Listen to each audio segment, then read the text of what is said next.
ફુદીનાના લચ્છા પરાઠા બનાવવા માટે 1 કપ ઘઉંના લોટમાં સ્વાદ પ્રમાણે મીઠું અને અડધી ચમચી ક્રશ કરેલો અજમો ઉમેરીશું. તેની સાથે 2 ચમચી ઘીનું મોણ અને 1/4 ટીસ્પૂન હિંગ ઉમેરીશું.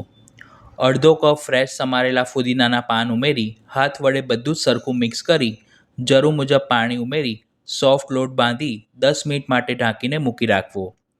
પછી તેના ઉપર અડધી ચમચી તેલ ઉમેરી લોટને સરખી રીતે કેળવી તેમાંથી 4 નંગ લુવા બનાવીશું. લુવાને ચોખાના લોટના અટામણમાં કોટ કરી મધ્યમ પાતળું ગોળ પરોઠું વણી લઈશું. તેના ઉપર બ્રશ વડે મેલ્ટ કરેલું ઘી લગાવી ઉપરથી થોડો ચાટ મસાલો ભભરાવી ખાંડવીની જેમ ફિટ રોલ વાળી લઈશું. પછી તેને જલેબીની જેમ ફોલ્ડ કરી જે છેડાનો ભાગ હોય તેને સરખી રીતે દબાવીને સીલ કરવો. હળવા હાથે તેને પ્રેસ કરી ફરીથી અટામણમાં કોટ કરી મધ્યમ જાડું ગોળ પરોઠું વણી લઈશું.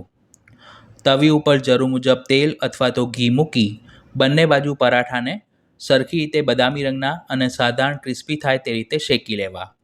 ગરમા ગરમ લચ્છા પરાઠાને દહીં, ચટણી કે અથાણા સાથે સર્વ કરીશું. તો આ રેસીપી જરૂર ટ્રાય કરજો.